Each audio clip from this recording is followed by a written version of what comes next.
Kitab Talmud, sebuah kitab kuno yang sangat dihormati dalam agama Yahudi, seringkali menjadi bahan perdebatan. Walaupun dianggap sebagai sumber kebijaksanaan dan hukum agama, Talmud juga menuai banyak kritik. Sayangnya banyak cerita tentang kitab ini yang tidak benar, bahkan terkadang sengaja dibuat untuk menghasut. Di video ini kita akan belajar tentang kitab Talmud secara lebih dalam. Kita akan menelusuri asal-usulnya, melihat isinya, dan membahas kontroversi yang ada. Dengan begini, kita bisa memahami Talmud dengan lebih baik, melampaui stigma dan stereotip yang ada. Memahami Talmud dengan benar sangat penting, terutama dalam hubungan antaragama. Salah paham dan informasi yang salah bisa menimbulkan prasangka dan perpecahan. Sebaliknya, dialog yang terbuka dan jujur dapat membangun pengertian dan toleransi. Mari kita mulai pembahasan ini dengan pikiran terbuka, siap untuk belajar dan bertanya.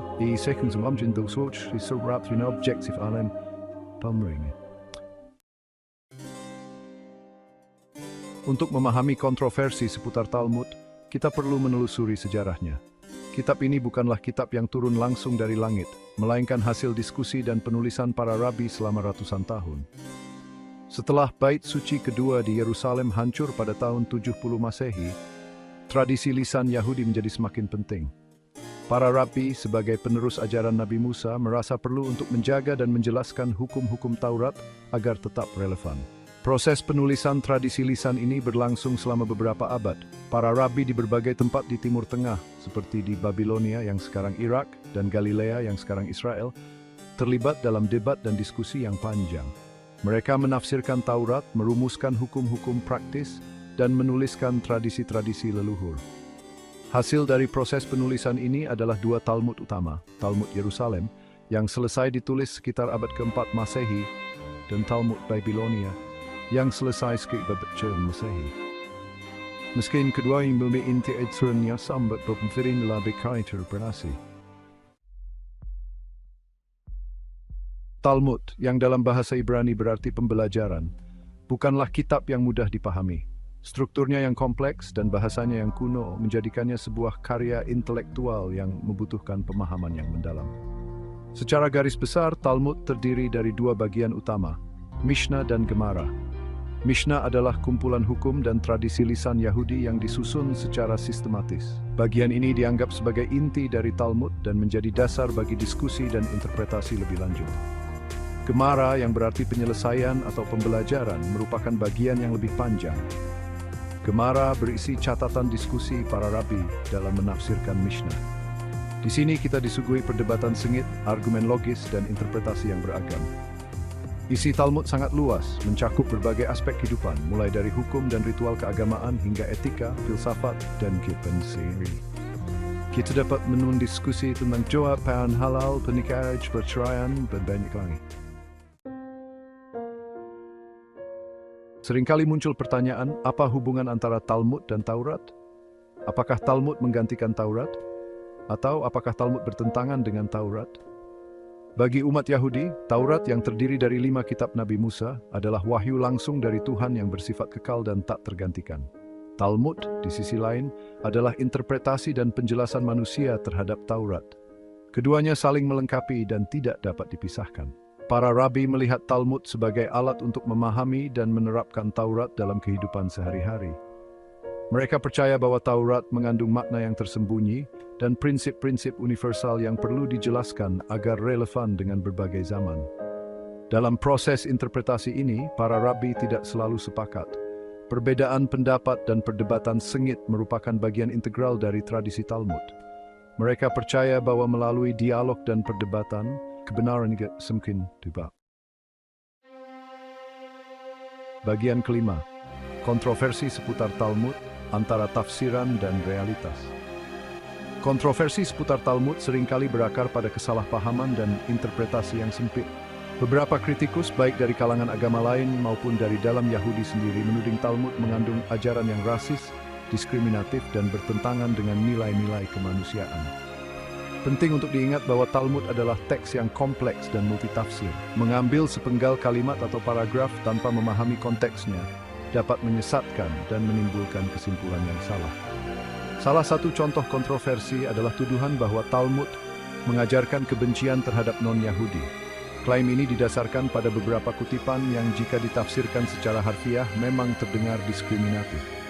Namun para ahli Talmud menjelaskan bahwa kutipan-kutipan tersebut perlu dipahami dalam konteks historis dan sosiopolitik saat itu. Pada masa lalu, ketika komunitas Yahudi seringkali menjadi sasaran persekusi dan diskriminasi, para rabi merumuskan hukum dengan ketat demi identitas dan kelangsungan hidup mereka. Bagian ke-6, perspektif tokoh agama terhadap Talmud, dialog lintas keyakinan. Bagaimana pandangan tokoh-tokoh agama lain terhadap Talmud? Pertanyaan ini penting untuk dijawab dalam upaya membangun dialog dan pengertian antaragama. Dalam beberapa dekade terakhir telah terjadi peningkatan upaya dari berbagai komunitas agama untuk saling memahami kitab suci dan tradisi masing-masing. Dialog antaragama, seminar, dan publikasi ilmiah telah membantu mengurai kesalahpahaman dan membangun jembatan pengertian. Beberapa tokoh Kristen dan Muslim misalnya telah menunjukkan apresiasi terhadap kekayaan intelektual dan spiritual dalam Talmud. Mereka mengakui bahwa Talmud mengandung banyak ajaran etika dan moral yang sejalan dengan nilai-nilai universal seperti keadilan, kasih sayang, dan kepedulian terhadap sesama. Namun masih ada juga pandangan skeptis dan kritis terhadap Talmud. Beberapa kelompok masih memegang interpretasi literal terhadap kutipan-kutipan kontroversial dan menggunakannya untuk memperkuat prasangka lama. Dialog yang jujur dan terbuka sangat penting untuk mengatasi perbedaan dan menemukan titik temu. Penting untuk mengakui bahwa setiap agama memiliki interpretasi dan konteks historisnya sendiri.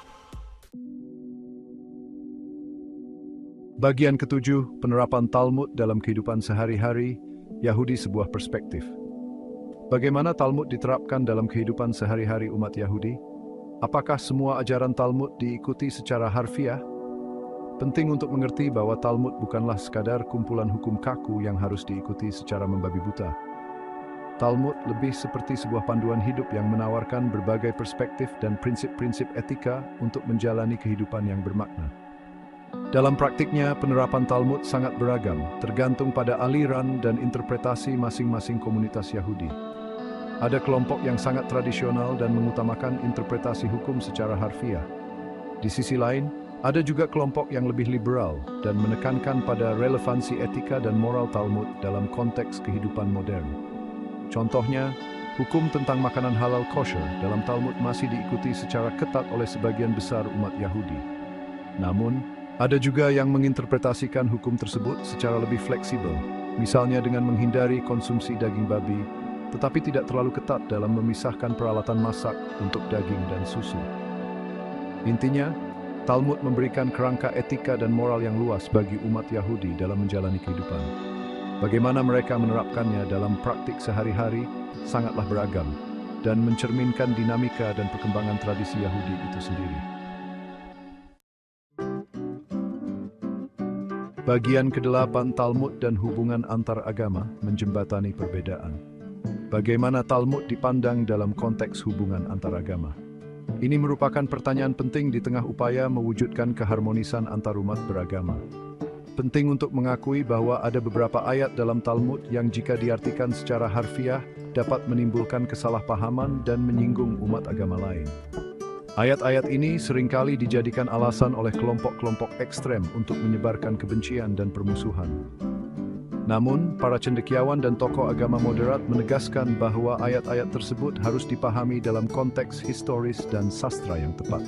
Mereka menyerukan agar Talmud dibaca secara utuh dan tidak dicabut dari konteksnya.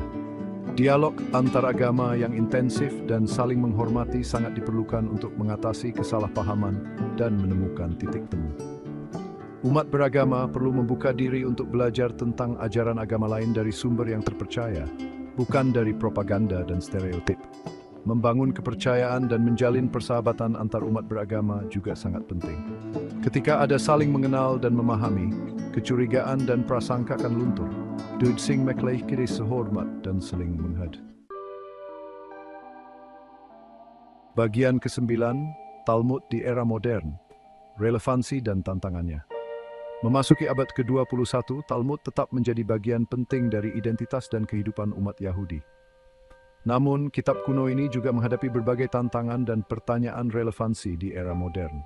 Salah satu tantangannya adalah bagaimana menjembatani kesenjangan budaya dan bahasa antara Talmud yang kuno dengan generasi muda yang hidup di era digital. Bahasa Aramik dan Ibrani kuno yang digunakan dalam Talmud seringkali sulit dipahami, bahkan oleh generasi muda Yahudi sendiri. Tantangan lainnya adalah bagaimana menafsirkan ajaran Talmud yang bersifat kontekstual agar tetap relevan dengan perkembangan zaman. Misalnya, bagaimana mengaplikasikan etika bisnis Talmud dalam era ekonomi digital. Atau bagaimana memaknai konsep keadilan sosial Talmud dalam menghadapi isu-isu seperti kesenjangan ekonomi dan perubahan iklim. Di sisi lain, Talmud juga menawarkan berbagai pelajaran berharga yang tetap relevan di era modern. Penekanan Talmud pada pentingnya pendidikan, dialog, dan pencarian kebenaran masih sangat relevan di tengah maraknya kebodohan, polarisasi, dan penyebaran hoaks. Talmud mengajarkan kita untuk terus belajar, berpikir kritis, dan menguji setiap informasi yang kita terima. Talmud juga mengingatkan kita bahwa kebenaran tidak selalu hitam dan putih, melainkan sepele wunfung sepulsed pedo. Bagian ke-10 melampaui kontroversi, memahami Talmud secara objektif. Kontroversi seputar Talmud mengajarkan kita pentingnya pendekatan yang bijak dan objektif dalam mempelajari kitab suci agama lain. Alih-alih terjebak dalam stereotip dan prasangka, kita perlu mengembangkan sikap ingin tahu, kritis, dan menghormati. Memahami Talmud secara objektif menuntut kita untuk mempelajari konteks historis dan sosial saat Talmud ditulis dan ditafsirkan. Mencari penjelasan dari sumber yang terpercaya, baik dari kalangan cendekiawan Yahudi maupun non-Yahudi. Membedakan antara interpretasi literal dengan interpretasi kontekstual. Tidak semua ayat dalam Talmud harus dipahami secara harfiah. Menghindari generalisasi dan stereotip. Talmud adalah kitab yang kompleks dan kaya makna, tidak bisa disederhanakan menjadi beberapa ayat kontroversial. Dengan pendekatan yang bijak dan objektif, kita dapat melampaui kontroversi dan melihat Talmud sebagaimana adanya, sebuah karya intelektual dan spiritual yang telah mewarnai peradaban manusia selama berabad-abad. Memahami Talmud bukanlah berarti harus setuju dengan semua isinya. Namun setidaknya, kita dapat menghargai kekayaan pemikiran dan tradisi yang terkandung di dalamnya. Bagian ke-11, kesimpulan kitab Talmud, warisan dan debatan. Kitab Talmud dengan segala kompleksitas dan kontroversinya tetap menjadi warisan intelektual dan spiritual yang berharga. Kitab ini mencerminkan pergulatan umat manusia dalam memahami Tuhan, makna hidup, dan hubungan antar sesama. Kontroversi seputar Talmud mengingatkan kita akan pentingnya dialog, toleransi, dan penghormatan terhadap perbedaan. Di tengah dunia yang semakin terpolarisasi, sikap-sikap ini menjadi kunci untuk mewujudkan kehidupan bersama yang damai dan harmonis. Alih-alih terjebak dalam perdebatan yang sia-sia, mari kita jadikan Talmud sebagai jembatan untuk saling memahami dan menghormati. Semoga video ini dapat memberikan gambaran yang lebih jelas dan objektif tentang kitab Talmud, sehingga dapat mengurangi prasangka dan meningkatkan rasa toleransi antar umat beragama.